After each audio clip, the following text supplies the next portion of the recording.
Hello students, Panchajanya ಐಎಎಸ್‌ನ monthly magazine ಅನಾಲಿಸಿಸ್‌ಗೆ ನಿಮಗೆಲ್ಲರಿಗೂ ಸ್ವಾಗತ. ಇವತ್ತು ನಾವು ಡಿಸೆಂಬರ್ ತಿಂಗಳ ಸೈನ್ಸ್ ಅಂಡ್ ಟೆಕ್ನಾಲಜಿ ವಿಷಯದ ಬಗ್ಗೆ ಚರ್ಚೆ ಮಾಡಲಿಕ್ಕಿದ್ದೇವೆ.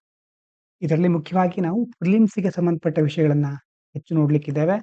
ಮೇನ್ಸ್‌ಗೆ ಸಂಬಂಧಪಟ್ಟ ವಿಷಯಗಳನ್ನ ನೀವು ಆಮೇಲೆ ಓದ್ಕೋಬಹುದು. ನಿಮ್ಮ ಫೋಕಸ್ ಇಲ್ಲಿ ಪ್ರಿಲಿಮ್ಸ್ ಆಗಿರುತ್ತೆ. ಮೊದಲನೇದು, research security should be a national priority. To achieve its 2047 development goals, India emphasizes science, technology, and research security to harness innovation while addressing global competitiveness and emerging threats. 2047ಕ್ಕೆ ನಾವು ಅಭಿವೃದ್ಧಿ ಹೊಂದಿದ ದೇಶ ಆಗಬೇಕು ಅನ್ನುವಂಥ ಕನಸನ್ನ ಇಟ್ಕೊಂಡಿದ್ದೇವೆ.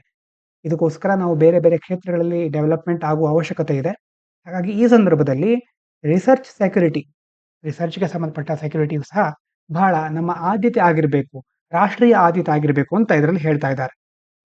ಇದ್ರಲ್ಲಿ ಮುಖ್ಯವಾಗಿ ನಾವು ಗಮನಿಸಬೇಕಾಗಿರೋದು initiatives to promote research security in India. Research ಸೆಕ್ಯೂರಿಟಿಯನ್ನ ಪ್ರಮೋಟ್ ಮಾಡಲಿಕ್ಕೆ ಏನೇನು ಇನಿಷಿಯೇಟಿವ್ಗಳಿದೆ ಅಂತಂದ್ರೆ, ಮೊದಲನೇದು IT act 2000. Research, technology, development ಎಲ್ಲ ವಿಷಯಗಳ ಬಗ್ಗೆ ನಿಮಗೆ ಗೊತ್ತು ಅಂತಂದ್ರೆ, ಅಧ್ಯಯನ, ಸಂಶೋಧನೆ ಮತ್ತು ತಂತ್ರಜ್ಞಾನದ ಪ್ರಗತಿ ಎಲ್ಲ ವಿಷಯದ ಬಗ್ಗೆ ಏನೇನು ಕ್ರಮಗಳನ್ನು ಕೈಗೊಂಡಿದ್ದಾರೆ. ಐಟಿ ಆಕ್ಟ್ ಮೊದಲನೇದು 2000ನೇ ಇಸ್ವಿಯಲ್ಲಿ ಜಾರಿಗೆ ತಂದಿದ್ದಾರೆ. It provides a legal framework for electronic transaction. Electronic transaction ಅಂತಂದ್ರೆ ನಾವು ಆನ್ಲೈನ್ ಮೂಲಕ ಟ್ರಾನ್ಸಾಕ್ಟ್ ಮಾಡ್ತೇವಲ್ವಾ, ಅದಕ್ಕೆ ಕುರಿತಾಗಿ ಒಂದು ಕಾನೂನಿನ ಚೌಕಟ್ಟನ್ನು ತಂದಿದ್ದಾರೆ. ಅದರ ಅಡಿಯಲ್ಲಿ ಡೇಟಾ ಪ್ರೊಟೆಕ್ಷನ್, ಮಾಹಿತಿಯ ಸಂರಕ್ಷಣೆ, and cyber crime prevention. Cyber crime ಆಗ್ತಾ ಇರುತ್ತಲ್ವಾ, ಸೈಬರ್ ಅಪರಾಧ, ಅದನ್ನ ತಡಿಲಿಕ್ಕೆ ಸಹ ಇದರಲ್ಲಿ ಕೆಲವು ಕ್ರಮಗಳನ್ನ ಕೈಗೊಂಡಿದ್ದಾರೆ. ಇದಾದ ನಂತರ digital personal data protection act 2023 ಇದೇನ್ ಮಾಡುತ್ತೆ? It strengthens cyber security policies with enhanced data protection and regulatory measures.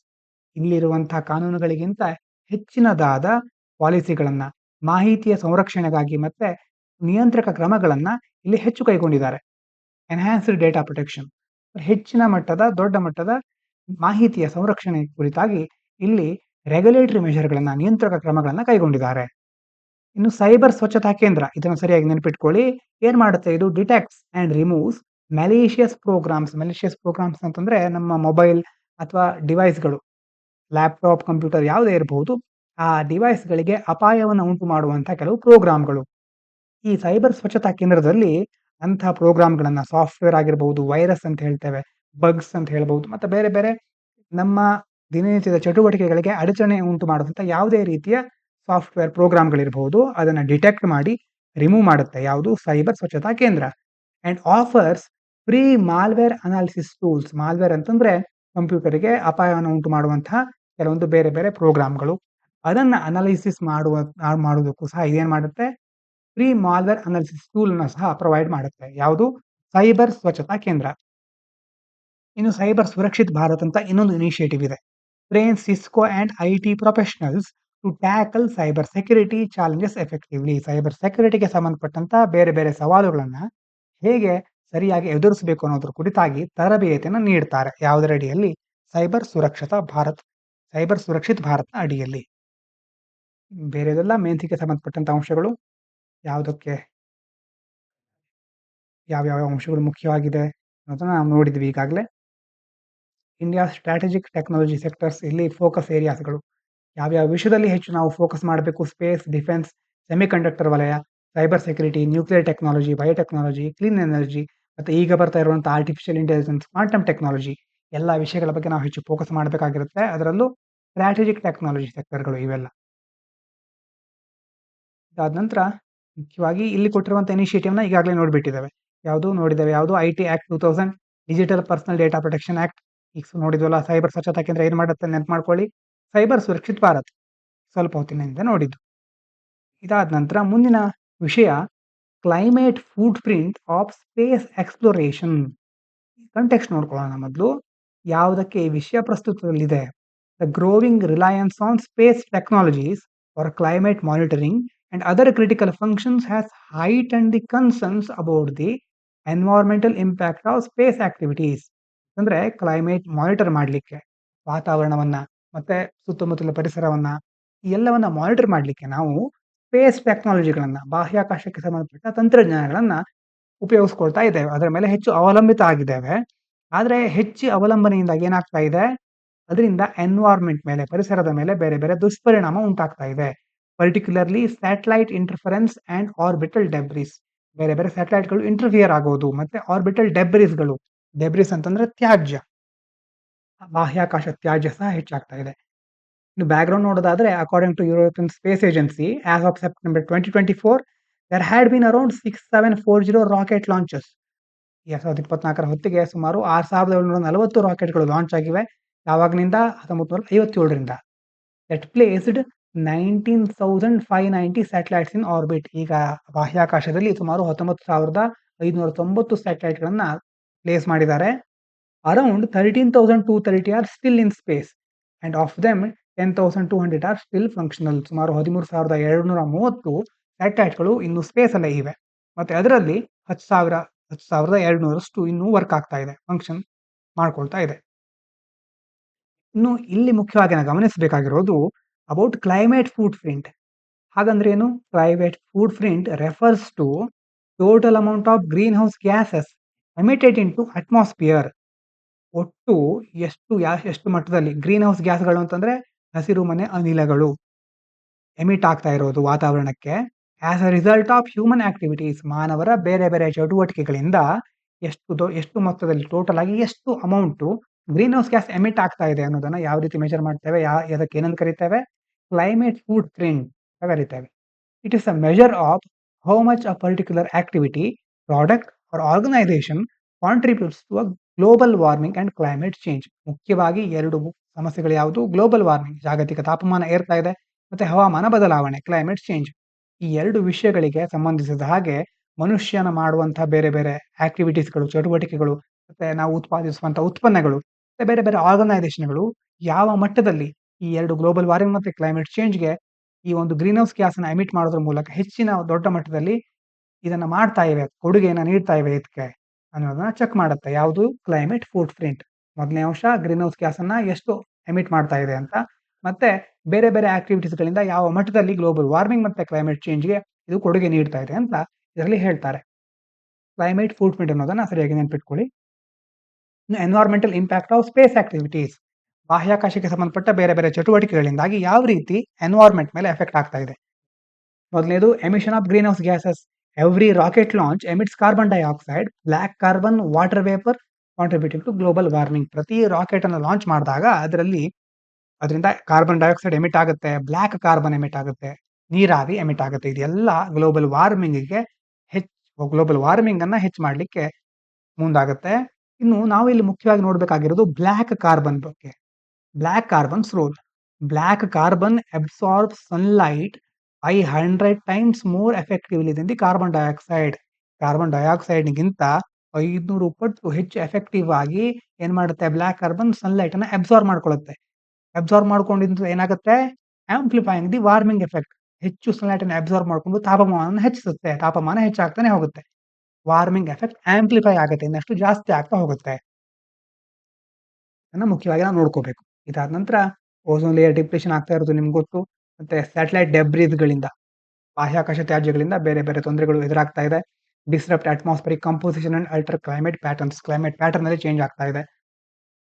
ಇದಾದ ನಂತರ ಆರ್ಬಿಟಲ್ ಡೆಬ್ರಿಸ್ ಬಗ್ಗೆ ನೋಡ್ಕೋಬೇಕು. Orbital debris or space junk. Space junk ಅಂತಂದ್ರೆ ಮೊದಲು ಹೇಳಿದ ಹಾಗೆ ಬಾಹ್ಯಾಕಾಶದಲ್ಲಿ ಇರುವಂತಹ ತ್ಯಾಜ್ಯಗಳು. ಏನೇನಿರುತ್ತೆ ಇದರಲ್ಲಿ? Defunct satellites. ಈಗಾಗಲೇ ನಿಲ್ಲಿಸಿದಂತಹ ಸ್ಯಾಟಲೈಟ್‌ಗಳು. ಮೊದಲ ಲಾಂಚ್ ಮಾಡಿರ್ತಾರೆ, ಅದ್ರ ಕೆಲಸ ಮುಗ್ದಿರುತ್ತೆ, ಈಗ ಅದು ಸುಮ್ಮನೆ ಸುತ್ತಾ ಇರುತ್ತೆ. Spent rocket stages. ಬೇರೆ ಬೇರೆ ರಾಕೆಟ್ ಅನ್ನು ಲಾಂಚ್ ಮಾಡಬೇಕಾದ್ರೆ ಡಿಫರೆಂಟ್ ಸ್ಟೇಜಸ್ ಇರುತ್ತೆ. ನೀವು ಲಾಂಚಿಂಗ್ ಪ್ರೊಸೆಸ್ ನೋಡಿದ್ರೆ ಒಂದೊಂದು ಸ್ಟೇಜ್ ಬಿಟ್ಟು ಹೋಗ್ತಾ ಇರುತ್ತೆ ಅಲ್ವಾ? ಆ ಸ್ಪೆಂಟ್ ರಾಕೆಟ್ ಸ್ಟೇಜಸ್‌ಗಳು. ಮತ್ತೆ fragments from satellite breakups in lower earth orbit. Lower earth orbit ಅಲ್ಲಿ ಸ್ಯಾಟಲೈಟ್ ಒಂದು ವೇಳೆ ಬ್ರೇಕ್ ಆದ್ರೆ ಅದರ ಫ್ರಾಗ್ಮೆಂಟ್‌ಗಳು, ಚಿಕ್ಕ ಚಿಕ್ಕ ತುಣುಕುಗಳು, ಅದು ಎಲ್ಲದರಿಂದಾಗಿ ಸ್ಪೇಸ್ ಜಂಕ್ ಕ್ರಿಯೇಟ್ ಆಗುತ್ತೆ. ಇನ್ನು ಯಾವ ಮಟ್ಟದಲ್ಲಿದೆ ಅಂತಂದ್ರೆ fragmentation events over 650 fragmentation events.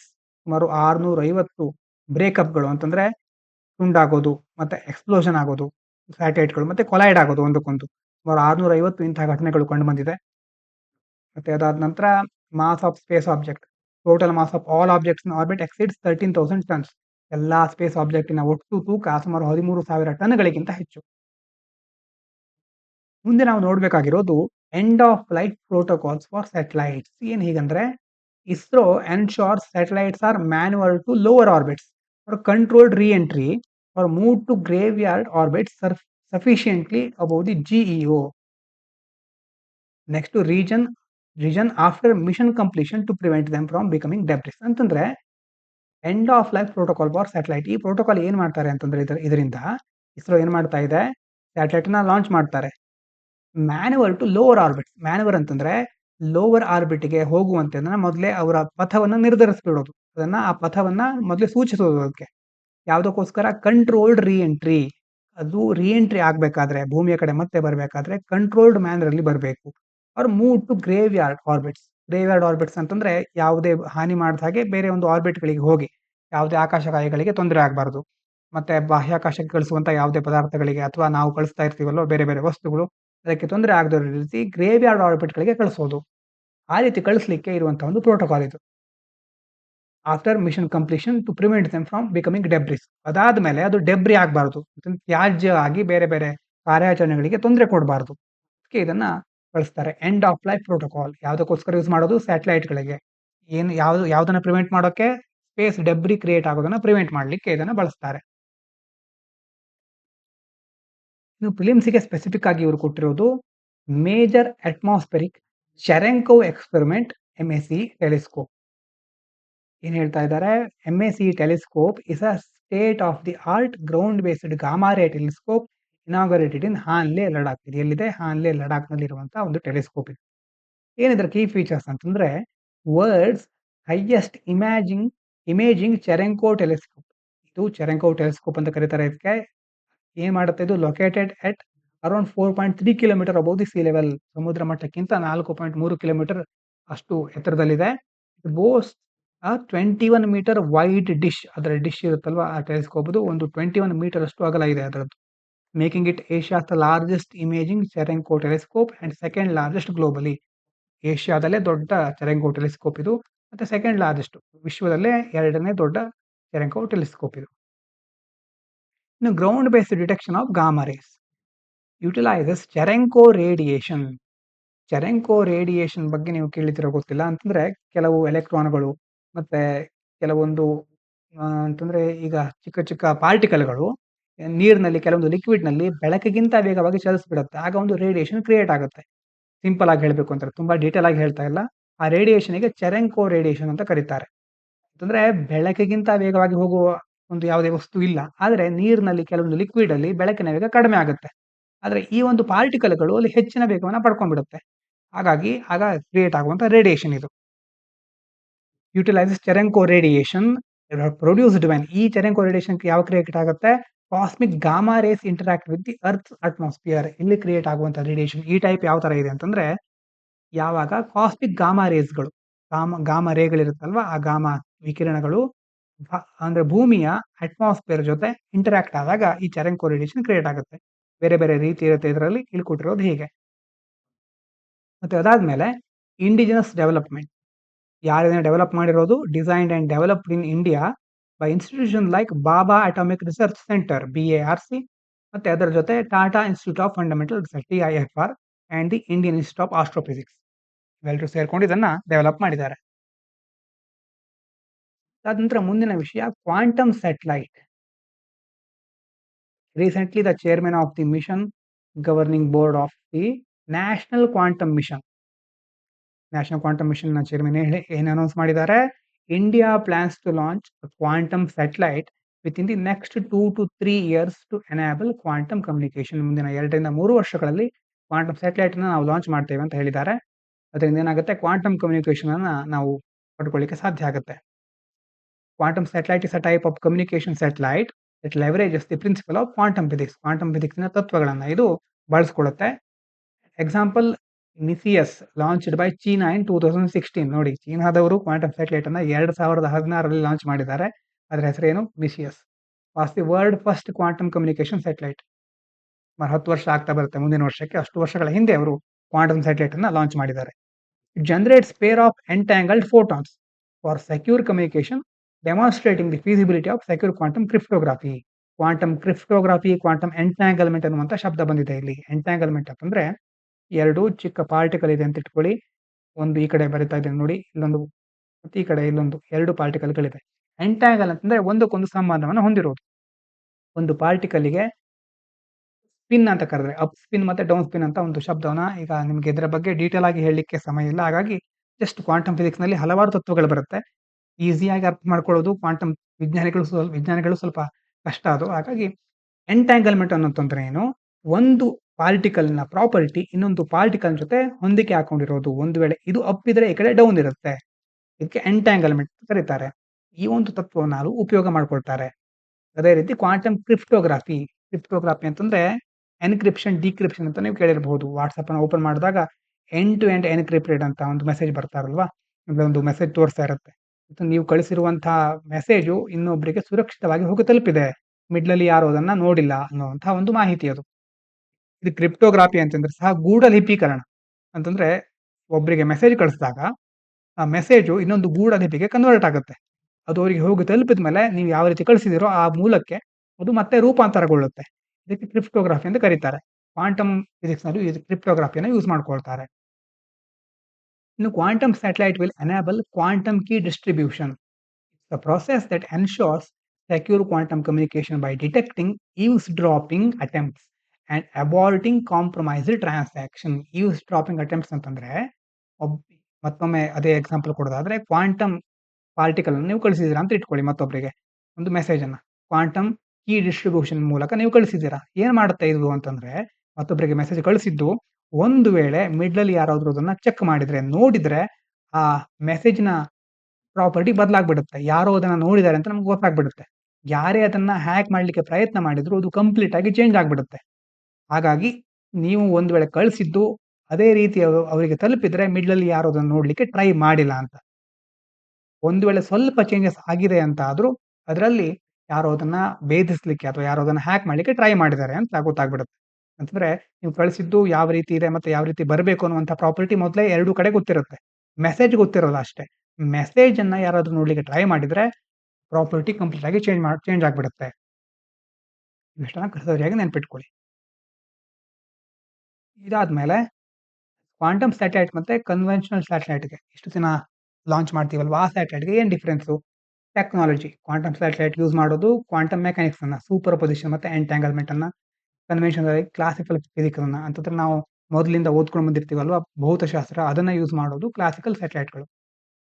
Conventional satellite ಅಂತ ಕರೀತೇವೆ. ಇನ್ನು ಪ್ರೈಮರಿ ಫಂಕ್ಷನ್ ಏನು ಕ್ವಾಂಟಮ್ ಸ್ಯಾಟಲೈಟ್‌ದು? Secure communication. Quantum key distribution ಅನ್ನ ಯೂಸ್ ಮಾಡಿಕೊಂಡು ಕಮ್ಯುನಿಕೇಷನ್ ಅನ್ನ ಸುರಕ್ಷಿತವಾಗಿ ಮಾಡೋದು.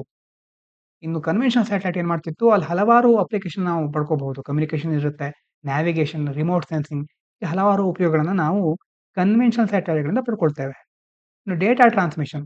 ಕ್ವಾಂಟಮ್ ಸ್ಯಾಟಲೈಟ್‌ನಲ್ಲಿ encodes information in quantum states. Qubits ಬಗ್ಗೆ ಫಿಲ್ಮ್ಸಲ್ಲಿ ಒಂದ್ಸಾರಿ ಕೇಳಿದ್ರು ಯಾವುದಕ್ಕೆ ಸಂಬಂಧಪಟ್ಟಿದ್ದು ಅಂತ. ಕ್ಯೂಬಿಟ್ ಅಂತಂದ್ರೆ ಈಗ ಕ್ಲಾಸಿಕಲ್ ಕಂಪ್ಯೂಟರ್‌ನಲ್ಲಿ ಬಿಟ್ಸ್‌ಗಳಂತ ಇರುತ್ತೆ. 0 ಆರ್ 1 ಅಂತ. ಇಲ್ಲಿ ಕ್ವಾಂಟಮ್ ಕಂಪ್ಯೂಟಿಂಗ್‌ನಲ್ಲಿ ಕ್ಯೂಬಿಟ್‌ಗಳಂತ ಕರೀತಾರೆ. 0 ಆರ್ 1 ಅಂತ ಇರಲ್ಲ. ಇಲ್ಲಿ 0 ಆಂಡ್ 1 ಅಂತ ಇರುತ್ತೆ. ಈ 2 ಸ್ಟೇಟ್‌ಗಳು ಒಟ್ಟಿಗೆ ನಾವು ನೋಡ್ಲಿಕ್ಕೆ, ಒಟ್ಟಿಗೆ ಅದನ್ನ ಪ್ರಯೋಗಿಸ್ಲಿಕ್ಕೆ ಸಾಧ್ಯ ಆಗುತ್ತೆ. ಅದಕ್ಕೆ ಕ್ಯೂಬಿಟ್‌ಗಳು ಅಂತ ಕರೀತಾರೆ. ಕ್ವಾಂಟಮ್ ಸ್ಯಾಟಲೈಟ್‌ನಲ್ಲಿ ಕ್ಯೂಬಿಟ್ ಅನ್ನ ಯೂಸ್ ಮಾಡ್ತಾರೆ. ಕನ್ವೆನ್ಷನಲ್ ಸ್ಯಾಟಲೈಟ್‌ನಲ್ಲಿ ಕ್ಲಾಸಿಕಲ್ ಬಿಟ್ಸ್‌ಗಳನ್ನ ಯೂಸ್ ಮಾಡ್ತಾರೆ. ಸೆಕ್ಯೂರಿಟಿ ನೋಡೋದಿದ್ರೆ ಅನ್‌ಕಂಡೀಷನಲಿ ಸೆಕ್ಯೂರ್ ಅಗೈನ್ಸ್ಟ್ ಈವ್ಸ್‌ಡ್ರಾಪಿಂಗ್. ಅಂತಂದ್ರೆ ಈವ್ಸ್‌ಡ್ರಾಪಿಂಗ್ ಅಂತಂದ್ರೆ ಏನು? ಮಿಡ್ಲಲ್ಲಿ ಯಾರಾದ್ರೂ ಅದನ್ನ ಹ್ಯಾಕ್ ಮಾಡ್ಲಿಕ್ಕೆ ಪ್ರಯತ್ನ ಮಾಡೋದು. ಅದರ ವಿರುದ್ಧ ಇದು ನಮಗೆ ಸೆಕ್ಯೂರಿಟಿಯನ್ನ ಕೊಡುತ್ತೆ. ಇಲ್ಲಿ ಹಳೆ ಕಾಲದ ಮೊದಲಿಂದ ಬಂದಿರ್ತಲ್ವಾ ಅದರ ಬಗ್ಗೆ ನೋಡೋದಾದ್ರೆ security realise on cryptographic algorithms. ಯಾವ ಒಂದು ಅಲ್ಗಾರಿದಮ್ ಅನ್ನ ಯೂಸ್ ಮಾಡ್ತೇವೆ, ಯಾವ ಒಂದು ಮೆಥಡ್ ಅನ್ನ ಯೂಸ್ ಮಾಡ್ತೇವೆ ಅದ್ರ ಮೇಲೆ ಎಷ್ಟು ಸೆಕ್ಯೂರ್ ಅನ್ನೋದು ಡಿಪೆಂಡ್ ಆಗಿರುತ್ತೆ. ಕರೆಂಟ್ ಸ್ಟೇಟಸ್ ನೋಡೋದಾದ್ರೆ ಕ್ವಾಂಟಮ್ ಸ್ಯಾಟಲೈಟ್ ಅನ್ನ ಇನ್ನೂ ಎಕ್ಸ್ಪೆರಿಮೆಂಟ್ ಸ್ಟೇಜಲ್ಲಿ ಇಟ್ಟಿದ್ದೇವೆ. ಇನ್ನೂ ಸಹ ಬೇರೆ ಬೇರೆ ಪ್ರಯೋಗಗಳನ್ನ ಮಾಡ್ತಾ ಇದ್ದೇವೆ. Conventional satellite already mature technology with wide spread application. ಇದನ್ನ ನಾವು ತುಂಬಾ ವರ್ಷಗಳಿಂದ ಬಳಸ್ತಾ ಇದ್ದೇವೆ. ಚಾಲೆಂಜಸ್ ಏನು? ಇದರಲ್ಲಿ technical challenges in maintaining quantum States during transmission and reception. ಮೊದಲು ಹೇಳಿದಾಗೆ ಯಾರೋ ಒಬ್ರು ಅದನ್ನ ಭೇದಿಸ್ಲಿಕ್ಕೆ ಪ್ರಯತ್ನ ಪಟ್ಟರು ಕಂಪ್ಲೀಟ್ ಆಗಿ ಚೇಂಜ್ ಆಗ್ಬಿಡುತ್ತೆ ಸ್ಟೇಟು. ಹಾಗಾಗಿ ಆ ಸ್ಟೇಟ್‌ಗಳನ್ನ ಸರಿಯಾಗಿ ಕಾಪಾಡ್ಕೊಳ್ಳೋದು ಬಹಳ ಮುಖ್ಯ. ಆ ಸ್ಟೇಟ್‌ಗಳಲ್ಲಿ ಚೇಂಜಸ್ ಆಗೋ ಸಾಧ್ಯತೆ ಇರುತ್ತೆ. ಇದಾದ್ಮೇಲೆ ಟೆಕ್ನಾಲಜಿಕಲ್ ಲಿಮಿಟೇಷನ್ಸ್. ಕನ್ವೆನ್ಷನಲ್ ಸ್ಯಾಟಲೈಟ್‌ಗೆ ನೋಡೋದಾದ್ರೆ potential vulnerabilities to quantum computing attacks. ಈಗ ಕ್ವಾಂಟಮ್ ಕಂಪ್ಯೂಟಿಂಗ್ ಬಂದವರು ಹಳೆ ಕಾಲದ ಮೊದಲಿಂದ ಬಂದಿರುತ್ತಲ್ವಾ ಆ ಒಂದು ಕ್ರಿಪ್ಟೋಗ್ರಫಿಯನ್ನ ಅಡ್ವಾನ್ಸ್ಡ್ ಮೆಥಡ್‌ನ ಯೂಸ್ ಮಾಡ್ಕೊಂಡು ಭೇದಿಸಬಹುದಲ್ವಾ? ಈಗ ಇದು ಹೆಚ್ಚು ಇಂಪ್ರೂವ್ಡ್, ಹೆಚ್ಚು ಅಡ್ವಾನ್ಸ್ಡ್ ಟೆಕ್ನಾಲಜಿ ಯಾವುದು? Quantum computing. ಈಗ ಈ ಟೆಕ್ನಾಲಜಿನ ತಿಳಿದವರು ಹಳೆ ಕಾಲದ ಟೆಕ್ನಾಲಜಿಯನ್ನ ಹ್ಯಾಕ್ ಮಾಡ್ಲಿಕ್ಕೆ ಸಾಧ್ಯ ಇದೆ. ಹಾಗಾಗಿ ಈ ಒಂದು ಅಪಾಯ ಈ ಒಂದು ಕನ್ವೆನ್ಷನಲ್ ಸ್ಯಾಟಲೈಟ್‌ಗಳಲ್ಲಿ ಇರುತ್ತೆ. ಅದನ್ನ ನೋಡ್ಕೊಳ್ಬೇಕು. ಇನ್ನು ಮುಖ್ಯವಾಗಿ ನಾವು ಹೇಳಿದ ಹಾಗೆ super position, entanglement, quantum interference, quantum tunnelling ಈ ವಿಷಯಗಳನ್ನ ಸರಿಯಾಗಿ ನೋಡ್ಕೋಬೇಕು. ಸೂಪರ್ ಪೊಸಿಷನ್ ಅಂತಂದ್ರೆ ಏನು? State in which a quantum particle can represent not just one possibility but a combination of multiple possibility. Super position ಅಂತಂದ್ರೆ ಒಂದು ಬಾಕ್ಸ್‌ನಲ್ಲಿ ಇದು ಶ್ರೋಡಿಂಗರ್ಸ್ ಕ್ಯಾಟ್ ಅಂತಾನೂ ಕರೀತಾರೆ. ಬಾಕ್ಸ್‌ನಲ್ಲಿ ಒಂದು ಬೆಕ್ಕಿದೆ ಅಂತ ಇಟ್ಕೊಂಡ್ರೆ, ಆ ಬೆಕ್ಕಿಗೆ ಯಾವುದೊಂದು ವಿಷಕಾರಿಯಾದಂತಹ ಒಂದು ಪದಾರ್ಥವನ್ನ ಅಲ್ಲಿ ಇಟ್ಟಿದ್ದಾರೆ. ಒಂದು ವಿಷ ಹಾಕಿದಂತಹ ಒಂದು ಪಾಯಸ ಅಂತ ಇಟ್ಕೊಳ್ಳಿ. ಆ ಪಾಯಸ ಬೆಕ್ಕು ಕುಡ್ದಿದ್ಯೋ ಅಥವಾ ಕುಡ್ದಿಲ್ವೋ ಅಂತ ನಿಮ್ಗೆ ಗೊತ್ತಿಲ್ಲ. ಬಾಕ್ಸ್ ಒಳಗಡೆ ಇದೆ ಆ ಬೆಕ್ಕು. ಬಾಕ್ಸ್ ತೆಗೆದು ನೋಡೋ ತನಕನೂ ಬೆಕ್ಕು ಬದುಕಿದೆಯಾ, ಸತ್ತಿದೆಯಾ ಅನ್ನೋದು ನಿಮ್ಗೆ ಗೊತ್ತಾಗೋದಿಲ್ಲ. ಹಾಗಾಗಿ ನಿಮ್ಗೆ ಈಗ ಬಾಕ್ಸ್ ತೆಗೆಯೋ ತನಕ ಅಲ್ಲಿ ಯಾವ ಸ್ಟೇಟಲ್ಲಿ ಇದೆ ಅದು? ಬದುಕಿದೆ ಮತ್ತು ಸತ್ತಿದೆ. ಎರಡೂ ಸ್ಟೇಟಲ್ಲಿದೆ. ಯಾಕಂದ್ರೆ ನಿಮ್ಗೆ ಗೊತ್ತಿಲ್ಲ.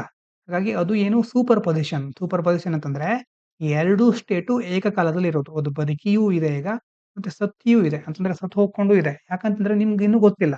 ಈಗ ಕ್ವಾಂಟಮ್ ಕಂಪ್ಯೂಟಿಂಗ್‌ನಲ್ಲಿ ಹೇಗಿರುತ್ತೆ? ಕ್ಯೂಬಿಟ್‌ಗಳು ಹೇಗಿರುತ್ತೆ ಅಂತಂದ್ರೆ, ನೀವು ಆ ಒಂದು ಕಣಗಳನ್ನ ಕ್ವಾಂಟಮ್ ಬಿಟ್‌ಗಳನ್ನ ನೋಡೋ ತನಕನೂ ಅವುಗಳ ಸ್ಟೇಟು ಈಗ 0 ಮತ್ತೆ 1 ಅಂತ ಹೇಳಿದ್ವಲ್ವಾ? 0 ಮತ್ತೆ 1 ಎರಡೂ ಆಗಿರುತ್ತೆ. ನಿಮಗೆ ಇದನ್ನ ಅರ್ಥ ಮಾಡಿಸ್ಕೊಳ್ಳಿಕ್ಕೆ ಸ್ವಲ್ಪ ಹೆಚ್ಚಿನ ವಿವರಣೆ ಬೇಕಾಗುತ್ತೆ. ಆದ್ರೂ ಚಿಕ್ಕದಾಗಿ ಹೇಳ್ತಾ ಇದ್ದೇನೆ. ಅಂದ್ರೆ ಒಂದು ಬಿಟ್ಸ್‌ಗಳು ಅಂತಂದ್ರೆ ಕಂಪ್ಯೂಟರ್‌ನಲ್ಲಿ ಕೆಲಸ ಮಾಡ್ಲಿಕ್ಕೆ ಬೇಕಾದಂತಹ ಮೂಲಭೂತ ಅಂಶಗಳು. ಅದು ಕ್ಲಾಸಿಕಲ್ ಕಂಪ್ಯೂಟರ್‌ಗಳಲ್ಲಿ 0 ಮತ್ತೆ 1 ಅಂತ ಕನ್ಸಿಡರ್ ಮಾಡ್ತೇವೆ. ಆದ್ರೆ ಕ್ವಾಂಟಮ್ ಕಂಪ್ಯೂಟಿಂಗ್‌ನಲ್ಲಿ ಅದನ್ನೇ 0 ಆಂಡ್ 1 ಅಂತ ಕನ್ಸಿಡರ್ ಮಾಡ್ತೇವೆ. ಆಂಡ್ ಅಂತಂದ್ರೆ ಯಾಕೆ? ಈ 2 ಸ್ಟೇಟ್‌ಗಳು ಒಂದೇ ಕಾಲದಲ್ಲಿ ಇರಬಹುದು. ಇಲ್ಲಿ ಬೆಕ್ಕು ಬದುಕಿಯೂ ಇರಬಹುದು, ಸತ್ತು ಹೋಗ್ಲೂ ಇರಬಹುದು. 2 ಸ್ಟೇಟು ಒಂದೇ ಕಾಲದಲ್ಲಿದೆ. ಯಾಕಂತಂದ್ರೆ ನೀವಿನ್ನು ನೋಡಿಲ್ಲ. ನೋಡಿದ ತಕ್ಷಣ ಯಾವುದೋ ಒಂದು ಸ್ಟೇಟ್ ನಿಮ್ಗೆ ಗೊತ್ತಾಗುತ್ತೆ. ಅದೇ ರೀತಿ ಕ್ವಾಂಟಮ್ ಬಿಟ್‌ಗಳು ಸಹ ನೀವು ನೋಡಿದ ತಕ್ಷಣ ಯಾವುದೋ 0 ಅಥವಾ 1 ಅಂತ ತೋರಿಸುತ್ತೆ. ಹಾಗೆ ನೋಡಿದ ಮೇಲೆ ಆಗುವಂತ ಪ್ರತಿಕ್ರಿಯೆ ಬೇರೆ. ಸೂಪರ್ ಪೊಸಿಷನ್ ಅಂತಂದ್ರೆ 2 ಸ್ಟೇಟು ಒಟ್ಟಿಗೆ ಇರೋದು. ಒಂದು ಪಾಸಿಬಿಲಿಟಿ ಅಲ್ಲ, ಮಲ್ಟಿಪಲ್ ಪಾಸಿಬಿಲಿಟಿ. ಅಂತಂದ್ರೆ 0ನೂ ಆಗಿರಬಹುದು, 1 ಆಗಿರಬಹುದು, 2 ಆಗಿರಬಹುದು. ಹೀಗೆ ಮಲ್ಟಿಪಲ್ ಪಾಸಿಬಿಲಿಟೀಸ್ ಇರುತ್ತೆ. ಅದಕ್ಕೆ ಸೂಪರ್ ಪೊಸಿಷನ್ ಅಂತ ಹೇಳ್ತಾರೆ. ಮುಖ್ಯವಾಗಿ ನೀವು ನೆನಪಿಟ್ಕೊಳ್ಳೋದೇನು ಸೂಪರ್ ಪೊಸಿಷನ್ ಅಂತಂದ್ರೆ, ಯಾವುದೋ ಒಂದು ಮಾತ್ರ ಅಲ್ಲ, ಬೇರೆ ಬೇರೆ ಪಾಸಿಬಿಲಿಟೀಸ್ ಇದೆ. ಏಕಕಾಲದಲ್ಲಿ. ಅದನ್ನ ಕರೆಕ್ಟ್ ಆಗಿ ನೋಡ್ಕೊಳ್ಳಿ. ಕ್ವಾಂಟಮ್ ಎಂಟ್ಯಾಂಗಲ್ಮೆಂಟ್ ಅಂದ್ರೆ ಏನು? Quantum particles interact physically in ways such that the quantum state of each cannot be described independently. ಅಂದ್ರೆ ಪ್ರತಿ ಒಂದು ಕ್ವಾಂಟಮ್ ಪಾರ್ಟಿಕಲ್‌ಗಳಿರುತ್ತಲ್ವಾ, ಅದು ಫಿಸಿಕಲ್ ಆಗಿ ಇಂಟರಾಕ್ಟ್ ಮಾಡ್ತಾ ಇರುತ್ತವೆ. ಕ್ವಾಂಟಮ್ ಸ್ಟೇಟ್ ಆಫ್ ಈಚ್ ಒಂದು ಪಾರ್ಟಿಕಲ್‌ನ ಸ್ಟೇಟು ಇಂಡಿಪೆಂಡೆಂಟ್ ಆಗಿರೋದಿಲ್ಲ. ಇನ್ನೊಂದು ಕ್ವಾಂಟಮ್ ಪಾರ್ಟಿಕಲ್‌ನ ಸ್ಟೇಟ್ಸ್ ಜೊತೆ ಕನೆಕ್ಟ್ ಆಗಿರುತ್ತೆ. ಒಂದಕ್ಕೊಂದು ಹೊಂದ್ಕೊಂಡಿರುತ್ತೆ. ಹಾಗಾಗಿ ನೀವು ಒಂದನ್ನೇ ಈ ಕಡೆ ನೀವು ಒಂದನ್ನು ನೋಡ್ಬಿಟ್ರೆ, ಒಂದು ಕಡೆಯ ಪಾರ್ಟಿಕಲ್ಲು 0 ಅಂತಿದ್ರೆ, ಇನ್ನೊಂದು ಕಡೆ 1 ಆಗೇ ಇರುತ್ತೆ. ಯಾಕಂತಂದ್ರೆ ಒಂದಕ್ಕೊಂದು ಹೊಂದ್ಕೊಂಡಿದೆ. It enables quantum systems to exhibit correlation stronger than any possible classical behaviour. ಅಂದ್ರೆ ಕ್ವಾಂಟಮ್ ಸಿಸ್ಟಮ್‌ನಲ್ಲಿ ಡಿಫರೆಂಟ್ ಟೈಪ್ ಅಂತಂದ್ರೆ ಕೋರಿಲೇಷನ್ ಅಂತಂದ್ರೆ ಏನು? ಒಂದಕ್ಕೊಂದು ರಿಲೇಟ್ ಆಗಿರೋದು. ಕ್ಲಾಸಿಕಲ್ ಬಿಹೇವಿಯರ್‌ನಲ್ಲಿಕ್ಕಿಂತ ಮೊದಲು ಯೂಸ್ ಮಾಡ್ತೀವಲ್ವಾ? ಆ ಒಂದು ಬಿಹೇವಿಯರ್‌ಗಿಂತ ತುಂಬಾ ಸ್ಟ್ರಾಂಗ್ ಆಗಿರುವಂತ ಕೋರಿಲೇಷನ್ ಇಲ್ಲಿರುತ್ತೆ. ಕ್ವಾಂಟಮ್ ಇಂಟರ್ಫೆರೆನ್ಸ್ ಅಂತಂದ್ರೆ wave like characteristics of quantum particle. Quantum ಪಾರ್ಟಿಕಲ್‌ಗಳು ಕೆಲವೊಂದು ಸಾರಿ ಒಂದು ಕಣಗಳ ತರಹದ ವರ್ತನೆಯನ್ನು ತೋರಿಸುತ್ತವೆ. ವೇವ್ ತರ ಕೆಲವು ವರ್ತನೆಯನ್ನು ತೋರಿಸುತ್ತವೆ. ಇದೆಲ್ಲ ಸ್ವಲ್ಪ ಅಡ್ವಾನ್ಸ್ಡ್ ಕಾನ್ಸೆಪ್ಟ್‌ಗಳು, ಹಾಗಾಗಿ ಡೀಪ್ ಆಗಿ ಹೋಗ್ತಾ ಇಲ್ಲ. ಇದಕ್ಕೆ ಎಕ್ಸ್‌ಟ್ರಾ ಒಂದು 1 ಗಂಟೆ, 2 ಗಂಟೆ ಕ್ಲಾಸ್‌ಗಳೇ ಬೇಕಾಗುತ್ತೆ. ಒಂದು ಚಿಕ್ಕ ಸೆಂಟೆನ್ಸ್ ಅಲ್ಲಿ ಇದನ್ನ ಎಕ್ಸ್‌ಪ್ಲೇನ್ ಮಾಡೋದು ಬಹಳ ಕಷ್ಟ. ಹಾಗಾಗಿ ಅದು ವೇವ್ ಮತ್ತೆ ಪಾರ್ಟಿಕಲ್ ಎರಡರ ಗುಣವನ್ನು ಹೊಂದಿರುತ್ತೆ ಅನ್ನೋದನ್ನ ನೆನಪಿಟ್ಕೊಳ್ಳಿ. ಕ್ವಾಂಟಮ್ ಟನಲಿಂಗ್ ಅಂತಂದ್ರೆ ability of particles to tunnel through barriers even according to classical physics they do not have enough energy to do so. Classical physics ಪ್ರಕಾರ ಯಾವುದೇ ಒಂದು ಬ್ಯಾರಿಯರ್‌ಗಳನ್ನ ಪಾಸ್ ಮಾಡ್ಲಿಕ್ಕೆ ಅವರಿಗೆ ಶಕ್ತಿ ಇರೋದಿಲ್ಲ. ಕ್ಲಾಸಿಕಲ್ ಫಿಸಿಕ್ಸ್ ಹಾಗೆ ಹೇಳುತ್ತೆ. ಆದ್ರೆ ಕ್ವಾಂಟಮ್ ಪಾರ್ಟಿಕಲ್‌ಗಳು ಏನ್ ಮಾಡುತ್ತೆ? ಆ ಬ್ಯಾರಿಯರ್‌ನ್ನು ದಾಟಿ ಹೋಗುತ್ತೆ ಅಂತ ಶಕ್ತಿ ಇರುತ್ತೆ. Principle is critical for the functioning of quantum computer hardware like quantum dots. Quantum ಕಂಪ್ಯೂಟರ್‌ಗಳಲ್ಲಿ ಇರುವಂತಹ ಒಂದು ಹಾರ್ಡ್ವೇರ್ ಯಾವುದು? ಕ್ವಾಂಟಮ್ ಡಾಟ್‌ಗಳು. ಇದಕ್ಕೆ ಈ ಒಂದು ಪ್ರಿನ್ಸಿಪಲ್ ಬಹಳ ಮುಖ್ಯವಾಗಿರುತ್ತೆ. ಅದು ಎಷ್ಟು ನಿಮ್ಗೆ ಅರ್ಥ ಆಯ್ತು ಅಂತ ನನಗೆ ಗೊತ್ತಾಗಿಲ್ಲ. ಯಾಕಂತಂದ್ರೆ ಕ್ವಾಂಟಮ್ ಫಿಸಿಕ್ಸ್ ಅಂತಂದ್ರೆ ಕಬ್ಬಿಣದ ಕಡಲೆ ಅಂತ ವಿಜ್ಞಾನಿಗಳು ಹೇಳ್ತಾ ಇರ್ತಾರೆ. ಹಾಗಾಗಿ ಸ್ವಲ್ಪ ಎಕ್ಸ್‌ಪ್ಲೇನ್ ಮಾಡಿದ್ದೇನೆ. ಮುಂದಿನ ವಿಷಯಕ್ಕೆ ಹೋಗೋಣ. ಜಿ.ಜಿ. Tau system. ಏನ್ ಹೇಳ್ತಾ ಇದ್ದಾರೆ ಇಲ್ಲಿ? Astronomers have discovered protoplanetary disc, ಒಂದು ಪ್ರೋಟೋಪ್ಲಾನೆಟರಿ ಡಿಸ್ಕ್ ಅನ್ನ ಡಿಸ್ಕವರ್ ಮಾಡಿದ್ದಾರೆ. In the GD Tau system located 489 light years from the earth. ಭೂಮಿಯಿಂದ 489 ಜ್ಯೋತಿರ್ವರ್ಷಗಳಷ್ಟು ದೂರ ಇದೆ ಇದು. It offers valuable insight into planet formation in multi star environment. ತುಂಬಾ ಸ್ಟಾರ್ಗಳಿರುವಂತಹ ಒಂದು ಎನ್ವೈರ್ಮೆಂಟ್ ಅಲ್ಲಿ ಹೇಗೆ ಒಂದು ಪ್ಲಾನೆಟ್ ಫಾರ್ಮ್ ಆಗುತ್ತೆ, ಒಂದು ಗ್ರಹ ಹುಟ್ಟುಕೊಳ್ಳುತ್ತೆ ಅನ್ನೋದ್ರ ಬಗ್ಗೆ ಕೆಲವೊಂದು ಇನ್ಸೈಟ್ ಗಳನ್ನ ಕೊಡ್ತಾ ಇದೆ ಇದು. Researchers from the National Institute of Science Education and Research NISER in ಒಡಿಶಾದಲ್ಲಿದೆ ಇದು. Utilised advanced radio telescopes in Chile's Atacama desert for the study. ಒಡಿಶಾದ ಈ ಒಂದು ರಿಸರ್ಚ್ ಸೆಂಟರ್ ಏನ್ ಮಾಡಿದೆ, ಚಿಲಿಯ ಅಟಕಾಮಾ ಡೆಸರ್ಟ್ ನಲ್ಲಿ ಅಡ್ವಾನ್ಸ್ಡ್ ರೇಡಿಯೋ ಟೆಲಿಸ್ಕೋಪ್ ಅನ್ನ ಯುಟಿಲೈಸ್ ಮಾಡ್ಕೊಂಡು ಈ ಸ್ಟಡಿಯನ್ನ ಮಾಡಿದೆ. ನಾವು ನೆನ್ಪಿಟ್ಕೊಳ್ಬೇಕಾಗಿರೋದೇನು, ಟ್ರಿಪಲ್ ಸ್ಟಾರ್ ಸಿಸ್ಟಮ್ ಮೊದಲನೇದು. GD Tau A consist of 3 interacting stars. 3 ಸ್ಟಾರ್ಗಳಿದೆ ನೋಡಿ ಇಲ್ಲಿ. ಇಲ್ಲೊಂದು ಸ್ಟಾರು, ಇಲ್ಲೊಂದು ಸ್ಟಾರ್, ಇಲ್ಲೊಂದು ಸ್ಟಾರ್, 3 ಇಂಟರಾಕ್ಟಿಂಗ್ ಸ್ಟಾರ್ಗಳಿದೆ. Located 489 light years from the earth, ನಿಮ್ಗೆ ಗೊತ್ತಾಗಿದೆ. Young age, the system is only 1.5 million years old. ಈ ಒಂದು ಸಿಸ್ಟಮ್ಗೆ 1 ರಿಂದ 5 ಮಿಲಿಯನ್ ಇಯರ್ಸ್ ಅಷ್ಟು ಮಾತ್ರ ವಯಸ್ಸಾಗಿದೆ. ನಮ್ಮ ಆಯಸ್ಸಿನ ಮುಂದೆ ಇದೆಲ್ಲ ಬಹಳ ದೊಡ್ಡದು. ಹಾಗಾಗಿ ನಾವು ಅದನ್ನ ಕಲ್ಪನೆ ಮಾಡ್ಕೊಳ್ಳಿಕ್ಕೂ ಸಾಧ್ಯ ಆಗೋದಿಲ್ಲ. ನಂಬರ್ಗಳಿಂದ ನಾವು ನೋಡ್ಕೋಬಹುದು ಅಷ್ಟೇ. Making it ideal for studying early planetary formation. ಪ್ರಾರಂಭಿಕ ಹಂತದಲ್ಲಿ ಹೇಗೆ ಗ್ರಹಗಳು ಹುಟ್ಟುಕೊಂಡ್ವು ಅನ್ನೋದ್ರ ಬಗ್ಗೆ ಒಂದು ಐಡಿಯಾ ಸಿಗಬಹುದು ಇಲ್ಲಿ ಇದರಿಂದ. ಇಂಥ ಒಂದು ಟ್ರಿಪಲ್ ಸ್ಟಾರ್ ಸಿಸ್ಟಮ್ ಇಂದ ಒಂದು ಐಡಿಯಲ್ ಸಿಚುವೇಶನ್ ಕ್ರಿಯೇಟ್ ಆಗಿರಬಹುದಾ ಅಂತ ಸ್ಟಡಿ ಮಾಡಲಿಕ್ಕೆ ನಮಗೆ ಇದರಿಂದ ಹೆಲ್ಪ್ ಆಗುತ್ತೆ. Planet birth environment system features a gas and dust disc. ಈ ಸಿಸ್ಟಮ್ ನಲ್ಲಿ ಗ್ಯಾಸ್ ಮತ್ತೆ ಡಸ್ಟ್ ಗಳಿಂದ ಕೂಡಿರುವಂತಹ ಡಿಸ್ಕ್ ಇದೆ ಇದು. Which serves as a birth place of planets. ಪ್ಲಾನೆಟ್ಸ್ಗಳು ಇಂತಹ ಗ್ಯಾಸ್ ಮತ್ತೆ ಡಸ್ಟ್ಗಳಿಂದಾಗಿ ಸೃಷ್ಟಿಯಾಗಿರಬಹುದು. Star interactions, 3 stars interact with each other. 3 ಸ್ಟಾರ್ಗಳು ಒಂದಕ್ಕೊಂದರ ಜೊತೆ ಇಂಟರಾಕ್ಟ್ ಮಾಡ್ತಾ ಇವೆ. Significantly affecting the disc and making planet formation more unpredictable. Complete ಆಗಿ ಆ ಒಂದು ಇಂಟರಾಕ್ಷನ್ ಇಂದಾಗಿ ಈ ಡಿಸ್ಕ್ ಮತ್ತೆ ಪ್ಲಾನೆಟ್ ಫಾರ್ಮೇಶನ್ ಆಗುವಂತ ಒಂದು ಕ್ರಿಯೆ ಇದೆಯಲ್ವಾ, ಕಂಪ್ಲೀಟ್ ಆಗಿ ಅನ್ಪ್ರೆಡಿಕ್ಟೇಬಲ್ ಆಗ್ತಾ ಇದೆ. Compare to single star systems. ಒಂದೇ ಸ್ಟಾರ್ ಸಿಸ್ಟಮ್ ಇದ್ರೆ ಪ್ರೆಡಿಕ್ಟ್ ಮಾಡೋದು ಸುಲಭ. ಆದ್ರೆ 3 ಸ್ಟಾರ್ಗಳಿದೆ ಇಲ್ಲಿ. 3 ಸ್ಟಾರ್ಗಳಿಂದ ಹೇಗೆ ಪ್ಲಾನೆಟ್ ಫಾರ್ಮ್ ಆಗ್ತಾ ಇದೆ ಅನ್ನೋದನ್ನ ಪ್ರೆಡಿಕ್ಟ್ ಮಾಡ್ಲಿಕ್ಕೆ ಆಗ್ತಾ ಇಲ್ಲ. ಸಿಗ್ನಿಫಿಕೆನ್ಸ್ ಏನು, ಇದರದ್ದು ಮಹತ್ವ ಏನು? Study provides valuable insights into planet formation in multi star systems, an area that is challenging to observe. ಈ ಒಂದು ಸಿಸ್ಟಮ್ ನಲ್ಲಿ ನಾವು ಸುಲಭವಾಗಿ ಇದನ್ನು ಅಬ್ಸರ್ವ್ ಮಾಡ್ಲಿಕ್ಕೆ ಆಗೋದಿಲ್ಲ. ಇದನ್ನ ಸುಲಭವಾಗಿ ಇದರ ಮೇಲೆ ಪ್ರಯೋಗಗಳನ್ನು ನಡೆಸಲಿಕ್ಕೆ ಆಗೋದಿಲ್ಲ. ಆದ್ರೂ ಸಹ ಪ್ಲಾನೆಟ್ ಫಾರ್ಮೇಶನ್ 3 ಸ್ಟಾರ್ಗಳಿರುವಂತಹ ಒಂದು ಸಿಸ್ಟಮ್ ನಲ್ಲಿ, ಬಹಳ ಬೇರೆ ಬೇರೆ ಸ್ಟಾರ್ಗಳಿರುವ ಸಿಸ್ಟಮ್ ನಲ್ಲಿ ಹೇಗೆ ಪ್ಲಾನೆಟ್ ಫಾರ್ಮ್ ಆಗುತ್ತೆ ಅನ್ನೋದ್ರ ಬಗ್ಗೆ ಇದು ಕೆಲವು ಮಾಹಿತಿಗಳನ್ನ ಕೊಡಬಹುದು. ಅದಾದ ನಂತರ expansion of the universe. Recent data from NASA's James Webb Space Telescope has confirmed finding from the Hubble Space Telescopes regarding universe is faster than expected expansion. ಜಗತ್ತು ಎಕ್ಸ್ಪ್ಯಾಂಡ್ ಆಗ್ತಾ ಇದೆ. ಈ ಒಂದು ವಿಷಯದ ಬಗ್ಗೆ ನಿಮಗೆ ಗೊತ್ತಿರಬಹುದು. ಮೊದಲು ಬಿಗ್ ಬ್ಯಾಂಗ್ ಆಯಿತು. ಬಿಗ್ ಬ್ಯಾಂಗ್ ಆದ ನಂತರ ಒಂದೊಂದೇ ಗ್ರಹಗಳು, ತಾರೆ, ನಿಹಾರಿಕೆಗಳು ದೊಡ್ಡ ಮಟ್ಟದಲ್ಲಿ ಎಕ್ಸ್ಪ್ಯಾಂಡ್ ಆಗ್ತಾ ಹೋದವು. ಈಗ ಎಕ್ಸ್ಪ್ಯಾಂಡ್ ಆಗ್ತಾ ಇರೋದು ಇನ್ನೂ ಸಹ ಮುಂದುವರಿತಾ ಇದೆ ಅಂತ ಹಬಲ್ ಹೇಳ್ತಾನೆ. ಈಗ ಜೇಮ್ಸ್ ವೆಬ್ ಟೆಲಿಸ್ಕೋಪ್ ಮೊದಲು ಈ ಹಬಲ್ ಸ್ಪೇಸ್ ಟೆಲಿಸ್ಕೋಪ್ ಹೇಳಿದ್ದನ್ನ ಈಗ ಪ್ರೂವ್ ಮಾಡ್ತಾ ಇದೆ. ಮತ್ತೆ this phenomena expansion is known as Hubble tension. ಇದಕ್ಕೆ ಹಬಲ್ ಟೆನ್ಷನ್ ಅಂತಾನೂ ಕರೀತಾರೆ. ಯಾವುದಕ್ಕೆ? ಎಕ್ಸ್ಪಾನ್ಷನ್ ಆಗ್ತಾ ಇದೆಯಲ್ವಾ ಯೂನಿವರ್ಸ್, ಇದಕ್ಕೆ ಹಬಲ್ ಟೆನ್ಷನ್ ಅಂತಾನೂ ಕರೀತಾರೆ. ಪಾಸಿಬಲ್ ಎಕ್ಸ್ಪ್ಲನೇಷನ್, ಇದಕ್ಕೆ ಯಾವ ರೀತಿ ಎಕ್ಸ್ಪ್ಲನೇಷನ್ ಕೊಟ್ಟಿದ್ರು ಅಂತಂದ್ರೆ, there could be unknown forces or hidden elements influencing this cosmos. ನಮ್ಮ ಕಾಸ್ಮೋಸ್ ಅಲ್ಲಿ, ಬ್ರಹ್ಮಾಂಡದಲ್ಲಿ ಬೇರೆ ಬೇರೆ ಅನ್ನೋನ್ ಫೋರ್ಸ್ ಗಳಿರಬಹುದು, ನಮಗೆ ಗೊತ್ತಿಲ್ಲದಿರೋ ಶಕ್ತಿಗಳಿರಬಹುದು, ಹಿಡನ್ ಆಗಿರೋ ಎಲಿಮೆಂಟ್ಸ್ ಗಳಿರಬಹುದು. ಅದರಿಂದಾಗಿ ಈ ಒಂದು ಪ್ರಕ್ರಿಯೆ ನಡೀತಾ ಇದೆ. ಮೊದಲನೇದು unique properties of gravity. Gravity might behave differently on a cosmic scale than we currently understand. ಈಗ ನೋಡ್ತಾ ಇದೀವಲ್ವಾ ಗ್ರಾವಿಟೇಷನ್ ಫೋರ್ಸ್, ಗುರುತ್ವಾಕರ್ಷಣ ಶಕ್ತಿ, ಅದು ಈಗ ನಮ್ಮ ಮುಂದೆ ಬೇರೆ ರೀತಿ ಇರಬಹುದು. ಮತ್ತೆ ಇಡೀ ಕಾಸ್ಮೋಸ್ ನಲ್ಲಿ, ಇಡೀ ಕಾಸ್ಮಿಕ್ ಸ್ಕೇಲ್ ನಲ್ಲಿ ಅದು ಡಿಫರೆಂಟ್ ಆಗಿ ವರ್ಕ್ ಆಗ್ತಾ ಇರಬಹುದು. Hidden matter of energy. There could be unknown forms of energy or matter. ನಮ್ಗೆ ಗೊತ್ತಿಲ್ಲದೆ ಇರೋ ಎನರ್ಜಿ ಆಗಿರಬಹುದು, ಶಕ್ತಿ ಮತ್ತೆ ಮ್ಯಾಟರ್ಗಳು ಇದೆಲ್ಲ ಇರಬಹುದು. Such as dark radiation which includes particles like neutrinos. ಅಂತಂದ್ರೆ ಈ ಡಾರ್ಕ್ ರೇಡಿಯೇಷನ್ ಮತ್ತೆ ನ್ಯೂಟ್ರಿನೋಗಳು, ಈಗ ನಮಗೆ ಗೊತ್ತಿಲ್ಲದೆ ಇರುವಂತಹ ಹಲವಾರು ಪಾರ್ಟಿಕಲ್ಗಳು, ಶಕ್ತಿ ಮುಂತಾದವುಗಳು ಇರಬಹುದು.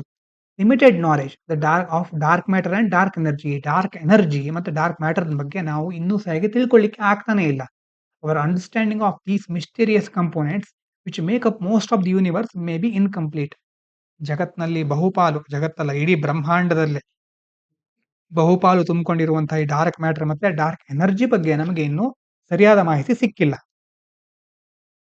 How did scientist measure the universe expansion? ಹಾಗಾದ್ರೆ ಈ ಎಕ್ಸ್ಪಾಂಡ್ ಆಗ್ತಾ ಇದೆ ಅನ್ನೋದನ್ನ ವಿಜ್ಞಾನಿಗಳು ಹೇಗೆ ಕಂಡುಹಿಡಿದ್ರು? Scientist used special stars called Cepheids ಅನ್ನುವಂಥ ಸ್ಪೆಷಲ್ ಸ್ಟಾರ್ಗಳ ಮೂಲಕ ಏನ್ ಮಾಡ್ತಾರೆ? ಮೆಜರ್ ದ ಡಿಸ್ಟೆನ್ಸ್ ಟು ಗ್ಯಾಲಕ್ಸಿಗಳ ನಡುವಿನ ಡಿಸ್ಟೆನ್ಸ್ ಅನ್ನ ಫೈಂಡ್ ಔಟ್ ಮಾಡ್ತಾರೆ. These stars are like cosmic mile markers. Cosmic mile markers ಅಂತಂದ್ರೆ ಮೈಲ್ ಸ್ಟೋನ್ ಅಂತ ಇರುತ್ತಲ್ವಾ, ಒಂದು ಮೈಲಿಂದ ಇನ್ನೊಂದು ಮೈಲಿಗೆ ಎಷ್ಟು ದೂರ ಆಗುತ್ತೆ, ಆ ಒಂದು ಹಿನ್ನೆಲೆಯಲ್ಲಿ ಬಂದಿದ್ದು. ಈಗ ಕಾಸ್ಮಿಕ್ ಲೆವೆಲ್ ಅಲ್ಲಿ, ಆ ಒಂದು ಬ್ರಹ್ಮಾಂಡದ ಲೆವೆಲ್ ಅಲ್ಲಿ ಒಂದು ಗ್ಯಾಲಕ್ಸಿಯಿಂದ ಇನ್ನೊಂದು ಗ್ಯಾಲಕ್ಸಿಗೆ ಎಷ್ಟು ದೂರ ಆಗ್ಬಹುದು ಅನ್ನೋದನ್ನ ಗಳ ಮೂಲಕ, ಸ್ಪೆಷಲ್ ಸ್ಟಾರ್ಗಳು ಅವುಗಳ ಮೂಲಕ ಗ್ಯಾಲಕ್ಸಿಗಳ ನಡುವಿನ ಡಿಸ್ಟೆನ್ಸ್ ಅನ್ನ ಫೈಂಡ್ ಔಟ್ ಮಾಡ್ತಾರೆ. ಇನ್ನು ಹಿಸ್ಟೋರಿಕಲ್ ಕಾಂಟೆಕ್ಸ್ಟ್ ನೋಡೋದಾದ್ರೆ ಯೂನಿವರ್ಸ್ ಯಾವಾಗ ಹುಟ್ಕೊಂಡಿತು? ಬಿಗ್ ಬ್ಯಾಂಗ್ ಮೂಲಕ about 13 to 14 billion years ago, ಸುಮಾರು 13 ರಿಂದ 14 ಬಿಲಿಯನ್ ಇಯರ್ಸ್ ಅಷ್ಟು ವರ್ಷಗಳ ಹಿಂದೆ ಈ ಬ್ರಹ್ಮಾಂಡ ಹುಟ್ಕೊಂಡಿದೆ ಅನ್ನೋದು ಒಂದು theory. 1998 scientist discovered that this expansion is accelerating due to dark energy. Dark ಎನರ್ಜಿಯಿಂದಾಗಿ ಎಕ್ಸ್ಪಾನ್ಷನ್ ಆಕ್ಸಲರೇಟ್ ಆಗ್ತಾ ಇದೆ, ಇನ್ನಷ್ಟು ಹೆಚ್ಚು ವೇಗವನ್ನ ಪಡ್ಕೊಳ್ತಾ ಇದೆ. ಅದಾದ ನಂತರ ಇಲ್ಲಿ ಕೊಟ್ಟಿದಾರಲ್ಲ ಒಂದು ಚಿಕ್ಕ ಪಾಯಿಂಟ್ ಇಂದ ಹೇಗೆ ಬಿಗ್ ಬ್ಯಾಂಗ್ ಬಂತು, ಡಾರ್ಕ್ ಏಜ್ ಆಯ್ತು, ಸ್ಟಾರ್ಗಳು ಹುಟ್ಕೊಂಡ್ವು, ಮತ್ತೆ ಗ್ಯಾಲಕ್ಸಿಗಳು ಹುಟ್ಕೊಳ್ಳಿಕ್ಕೆ ಶುರುವಾದವು, ಈಗಿನ ಸೋಲಾರ್ ಸಿಸ್ಟಮ್ ಹೇಗೆ ತಯಾರಾಗ್ತಾ ಇದೆ ಬೇರೆ ಬೇರೆ ಕಡೆ. The key findings from NASA's James Webb telescope. ಇದರಿಂದ ಏನೇನು ನಮಗೆ ಮುಖ್ಯವಾದ ಅಂಶಗಳು ಸಿಕ್ತು ಅಂತ ನೋಡೋದಾದ್ರೆ, faster expansion of the universe. Universe is expanding about 8% faster than predicted. ಮೊದಲು ಅಂದ್ಕೊಂಡಿದ್ದಕ್ಕಿಂತ 8% ಅಷ್ಟು ಹೆಚ್ಚು ವೇಗವಾಗಿ ಜಗತ್ತು ವಿಸ್ತರಿಸ್ತಾ ಇದೆ. Role of dark energy and dark matter. Dark energy ಅಂತಂದ್ರೇನು? It makes up the 69% of the universe. ಈ ಯೂನಿವರ್ಸ್ ನಲ್ಲಿ 69% ಅಷ್ಟು, 69% ಅಷ್ಟು ಡಾರ್ಕ್ ಎನರ್ಜಿ ಇದೆ, ನಮ್ಗೆ ಅದ್ರ ಬಗ್ಗೆ ಗೊತ್ತೇ ಇಲ್ಲ. And drives the accelerated expansion of space. Space expand ಆಗ್ತಾ ಇದ್ದಿಲ್ಲ, ತುಂಬಾ ಎಲ್ಲ ಕಡೆ ವಿಸ್ತರಿಸ್ತಾ ಇದೆಯಲ್ವಾ, ಇದಕ್ಕೆ ಕಾರಣ ಈ ಡಾರ್ಕ್ ಎನರ್ಜಿ ಆಗಿರಬಹುದು ಅಂತ ಹೇಳ್ತಾ ಇದ್ದಾರೆ. Dark matter accounts for 27% of the universe. ಯೂನಿವರ್ಸ್ನ 27% ಈ ಒಂದು ಡಾರ್ಕ್ ಮ್ಯಾಟರ್ ತುಂಬಿಕೊಂಡಿದೆ. Affecting the visible objects like stars, planets through gravity. ಈ ಒಂದು ಡಾರ್ಕ್ ಮ್ಯಾಟರ್ ನಿಂದಾಗಿ ನಮಗೆ ಕಾಣ್ತಾ ಇದೆಯಲ್ವಾ ಸ್ಟಾರ್ಗಳು, ಪ್ಲಾನೆಟ್ಗಳು, ಇದೆಲ್ಲದರ ಮೇಲೆ ಅದು ಪರಿಣಾಮವನ್ನು ಬೀರ್ತಾ ಇದೆ. ಇನ್ನು ಹಬಲ್ ಕಾನ್ಸ್ಟಂಟ್ ಏನ್ ಮಾಡುತ್ತೆ, ಯಾವ್ದನ್ನ ಮೆಜರ್ ಮಾಡುತ್ತೆ? Universes expansion speed. ಯೂನಿವರ್ಸ್ ಯಾವ ವೇಗದಲ್ಲಿ ಎಕ್ಸ್ಪ್ಯಾಂಡ್ ಆಗ್ತಾ ಇದೆ ಅಂತ ಆ ಒಂದು ಸ್ಪೀಡ್ ಅನ್ನ ಮೆಜರ್ ಮಾಡೋದು ಯಾವ್ದರಿಂದ? ಹಬಲ್ ಕಾನ್ಸ್ಟಂಟ್ ಇಂದ. Scientist expected a value of 67, 68. Observations from Hubble and Webb show at 73. ಮೊದಲು 67 ಇಂದ 68 ತನಕ ಇತ್ತು ಒಂದು ವ್ಯಾಲ್ಯೂ, ಈಗ 73 ಅಂತ ಈಗ ಹೊಸದಾದಂತಹ ಅಧ್ಯಯನದಿಂದ ತಿಳಿದು ಬಂದಿದೆ. The possible range of 70 to 76. ಆ ಒಂದು ರೇಂಜ್ ನಲ್ಲಿ 70 ರಿಂದ 76ನೇ ಒಂದು ರೇಂಜ್ ನಲ್ಲಿ ಇರಬಹುದು ಅಂತ ಹೇಳ್ತಾ ಇದ್ದಾರೆ. ಇನ್ನು ಹಲವಾರು ವಿಷಯಗಳಿದೆ, ಮುಂದಿನ ಭಾಗದಲ್ಲಿ ಕಂಟಿನ್ಯೂ ಮಾಡ್ತೇನೆ.